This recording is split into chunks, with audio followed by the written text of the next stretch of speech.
People call these things imperfections, but they're not. That's the good stuff. الأشياء الحلوة. طب سؤال، أنتوا لما تفكروا بشخص بتحبوه بحياتكم، شو معقول يجي على راسكم؟ فكروا بشخص قريب منكم، أمكم، بيكم، حدا من إخواتكم. فكروا فيه. أنا مثلاً إذا بفكر بأمي بتذكر ضحكتها. هلأ هي مش مثل حالة ضحكة، هي ضحكة مميتة. يكون حدا قايل نكتة بايخة وأنا فطسانة بهالضحك، مش مرة النكتة، مرة ضحكة أمي. أو إذا بفكر ببيي مثلاً بتذكر كيف وجهه بيصير يتحول وكيف بيعصب وهو عم يحضر ماتش فوتبول ويكون الفريق اللي بيحبه عم يخسر. وإذا بفكر بخيي بتذكر صحن المجدرة تبعه، بيكون في جبل كبيس هيك وحبة مجدرية هيك قد النملة. نحن لما نحب شخص بنحبه بكل وجه عنده إياه قد ما كان غريب. بنحبه بشي اللي بيميزه عن غيره، بكل imperfection عنده إياها. طب سؤال، نحن ليش هالقد بنعمل جهد تنبين بيرفكت قدام الكل، مع إنه هيدا الشي كتير بعيد عن الواقع؟ لاحظت إنه في كتير عالم حوالي وبجيلنا بيتخبوا ورا الصورة التقليد مش الأصلية اللي فيهم. اوعى يغلطوا قدام العالم، اوعى ما يكونوا ماشيين مع الترند، لك اوعى تنزل صورة على انستا وما تكون أستاتيك مثل الكل. طب نحن ليش بنعمل هيك؟ لأن منفكر هيك العالم رح يحبونا ويقبلونا إذا نحن بينا هول البيرفكت اللي ما بنغلط أبداً. بس بالحقيقة إذا مننبش وعن جد منحفر بحالنا منلاقي اليونيكنس تبعنا، منلاقي الشي اللي بيميزنا عن غيرنا، الشي اللي بيدوي فينا بس مش بغيرنا. منلاقي الجول يلي فينا يلي نو واي يتبين إذا نحن مخبيين ومش حابين ننبش على حقيقتنا. في شغلة واحدة بس موقفتنا من إنه نفرجي حالنا، نفرجي حقيقتنا قدام الكل، اللي هو الخوف. الخوف إنه يتمسخروا ويضحكوا علينا إذا شخصيتنا غير عنهم. الخوف إنه إذا عن جد لقينا حالنا نصير نحس غيرنا أحسن منا، ما نقبل حالنا على حقيقتنا. والخوف بيجي بكذا طريقة كمان، مرات نستحي ومرات نتردد وبتروح علينا.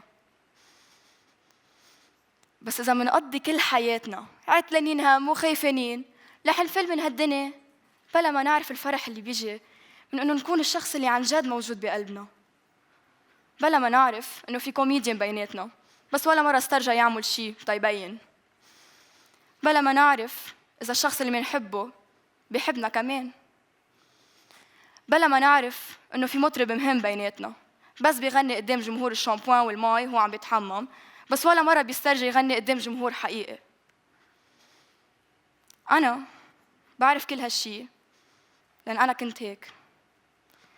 كنت غير شخصيتي حتى بالأشياء الصغيرة، كنت مخبية بين العالم، شو ما يعملوا بلحقهم. مثلاً كنت أتمسخر على شخص الكل بيتمسخر عليه، شفتهم كلهم عم يتمسخروا عليه يلا بتمسخر أنا كمان مع إنه أنا مش طايقة أتمسخر. أو مثلاً كنت ألبس كلسات بيض لأنه كنا هيك بنعمل، مع إنه أنا بدي ألبس كل الكلساتات الملونين بالدنيا، سبونج بوب، دورا، اللي بدكن إياه. كنت مغيرة حالي بهالقصص صغيرة، كان بس همي إنه الكل يحبني، مع إنه ما كنت شخص أبداً بيشبهني.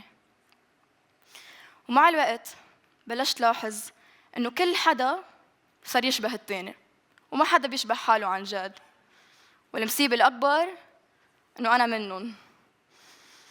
فأخذت قرار وعملت زوم أوت عن حياتي. بلشت أتطلع وركزت على تصرفاتي والأشياء اللي كنت مغيرتها اللي عن جد ما بتشبهني. وإف شو كانوا كتار. بعد كل هالكوارث رجعت عملت زوم إن وغيرت كل شيء. أكيد مش فجأة هيك فت على السيتنجز كبست ريست ويلا صرت جريس تانية، بس بلشت تغير كل فيروس بيشوش على حقيقتي. مثلاً كان في فيروس أدكشن التليفون، محيته وطلعت بحب الكتب، مع إنه أنا ما بحياتي كنت أتخيل احمل كتاب اقري وعن جد حبه. كمان اكتشفت أشياء بحبها مثل الجيتار مثلاً. لو طلعت بحب التاريخ، بعدني بتذكر شو صار بالحرب العالمية الأولى أيام الميدل. ومن بعد ما تغيرت صرت واثقة أكتر أنا مين، واثقة من حالي على حقيقتي. صرت العالم اللي كنت خاف من آرائهم بطل بيعني لي شو بيقولوا، وأصلاً صار صوتهم بعيد. فاعملوا زوم أوت وتطلعوا حكياتكم وتصرفاتكم عن جد بيعبروا عن أنتم مين. في شي بدكم تقولوه أو تحكوه، في شي جواتكم عمل له بلوك. بتحداك تنزلي هالصورة اللي طالع شكلك بيضحك فيها، أو تحكي مع هيدا الشاب اللي إلك 3 سنين بتحبيه. وأنت بتحداك تلعب هيدا الماتش الباسكت حتى لو أمك بتقول أنت ما بتعرف تلعب، أو تقول هالنكتة البايخة على صوت عالي إذا فطستك من الضحك لما سمعتها. الهدف من اللي عم بقوله إنه نحن إذا ما منجرب دايماً رح نفشل، وإذا جربنا على القليلة حنعرف النتيجة، حنعرف إذا في أمل للنجاح. ما تحارب تتكون بمطرح مش مطرحك، تتعجب ناس ما بتعجبك، ولا مرة تكون مثلهم. على طول كون حالك.